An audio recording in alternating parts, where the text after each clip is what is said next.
Minsan kasi ano. Minsan? Parang feeling ko pagod ka na. Mapagod. Papahinga lang pag pagod. Correct. Naman. Sana ano, huwag ka mag-isawa. Hindi. Lagi si Kalinga Pedro. Patingin nga nung ano. Saan ba yung sing-sing bro? Ano ba?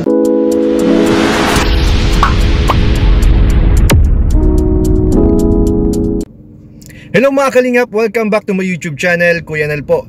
At kung bago ka pa lang po sa aking channel, ay huwag niyo po kakalimutan mag-subscribe, like and share po ng aking mga video, at pakiclick na rin po yung notification bell button para lagi po kayo updated sa aking mga uploads. At ayun nga guys, ngayong araw pong ito, ang itatopic po natin ay ang naganap pong surprise or sorpresa ni Kalingap Edu kay Vianse, kung saan lahat po ay nagulat at mismo po ang Team Kalinga po mismo at si Kalinga Prab ay hindi po in-expect ang pangyayaring ito.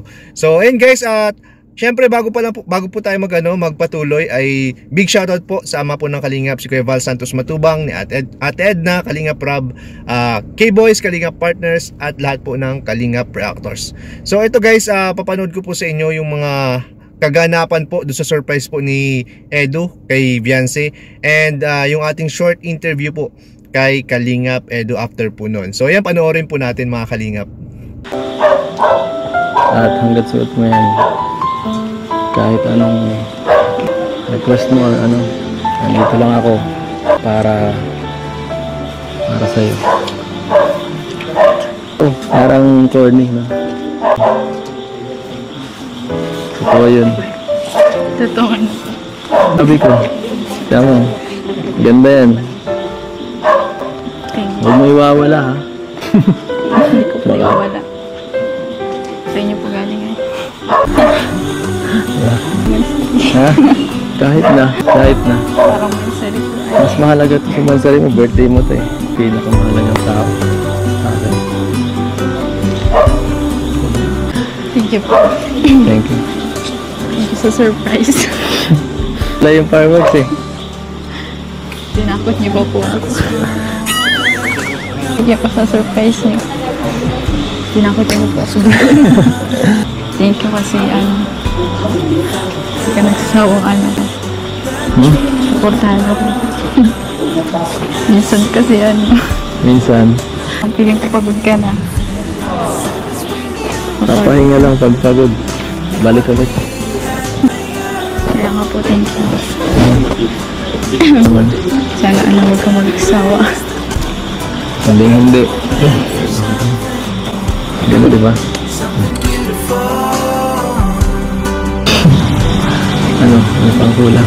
Wala na ako panapin. Grabe ang init. Taas tayo? Baka?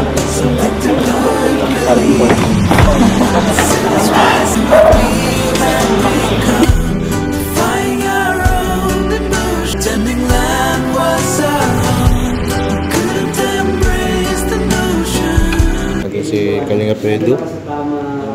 Patingin nga nung ano. Saan ba yung sing-sing bro? Ano ba ibig sabihin yan? Promise ring.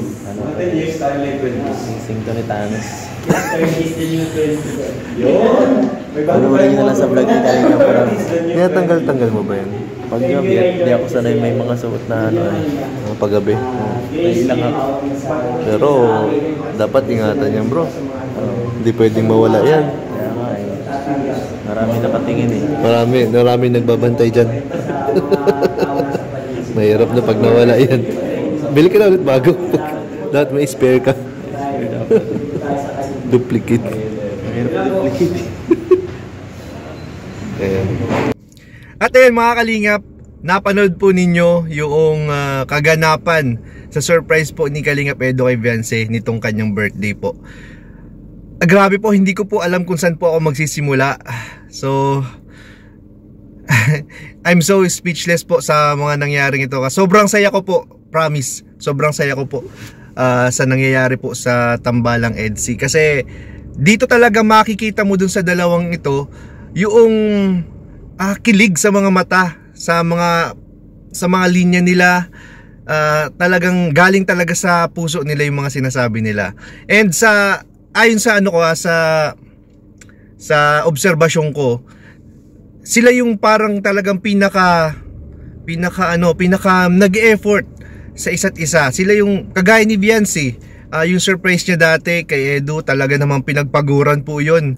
Pinagpaguran niya yun, talagang siya mismo ang gumawa. Ngayon naman bumawi po si Kalingap Edu at ayan po, surprise po ng promise ring, no? Kung saan siya din po ang bumili, siya po ang pumili at siya rin po ang nag-decide, mga Kalingap. At bukod nga po pala dyan ay sinabi rin ni Viancy na para bang napapagod na raw si Kalingap Edu. Dyan po parang medyo naging emotional, kasi parang yung pakasabi niya parang napapagod na daw si Kalingap Edu ay parang nalulungkot po siya. So ibig sabihin po, kapag ganun po ay totohanan na po ito. Totoo na po yung nararamdaman ni Viancy. May something na po dito, mga Kalingap. Hindi lang po ito basta na lang serye. Kasi mismo po si Kalingap Rob, habang pong nakwento niya sa akin, habang nag-edit po ng episode na yan, ay hindi niya po talaga alam exactly kung ano po yung mga linya nilang dalawa, ni Edu tsaka ni Viancy. Basta lang po naka-video lang po siya, kasi si Edu tsaka Viancy po sobrang hina po ng boses niyan pag nagva-vlog, and marami pong tao, so maingay. Ayan nga po, may fireworks pa.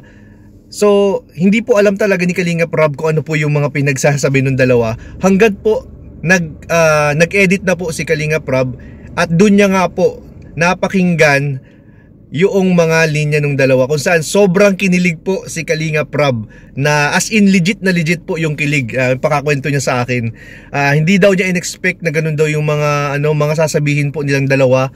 So dun niya parang na-confirm na kakaiba na to, parang talaga, parang may something na po dito. Hindi na po ito basta-basta serye na lang po, mga Kalingap. Kaya isa rin po ito sa nakaka-excite po panoorin dito sa EDC, kasi makikita mo naman yung effort na concerned dun sa tao. Pareho po sila nararamdaman, and parehas po galing po sa puso yung mga sinasabi sa mga vlog. Ito po ay hindi naman po siya scripted, mga Kalingap. Yung episode na yan, hindi po scripted. Wala pong kaalam-alam dyan si Kalingap Rob kung ano po yung pinag-uusapan nila.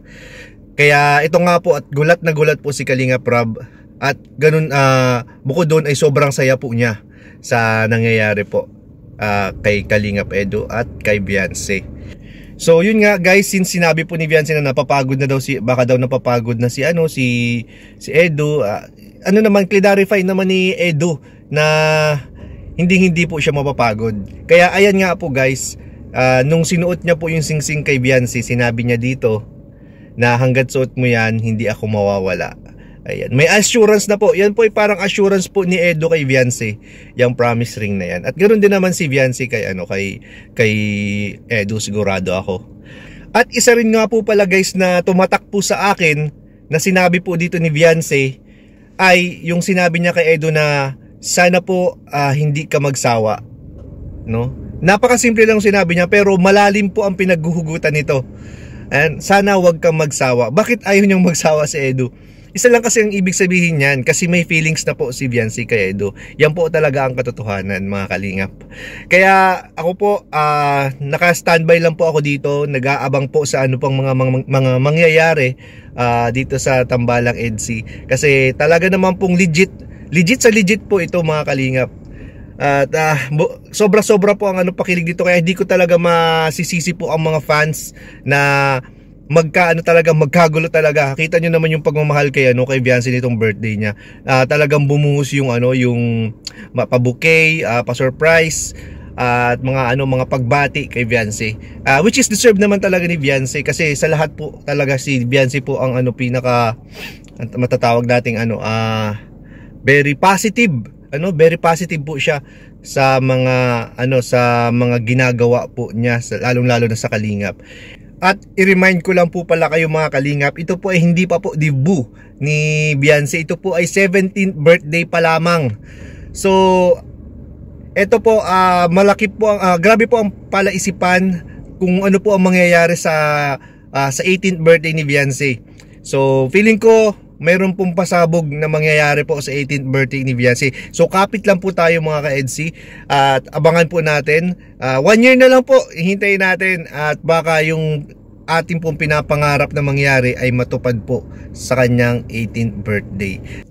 At ito nga mga kalingap, base po dun sa nangyari po na celebration ni Viancy, ay nakapag-conclude ako. Ito yung conclusion ko, na na-verify ko na totoo po na meron talagang nararamdaman si Kalingap Edu kay Viancy.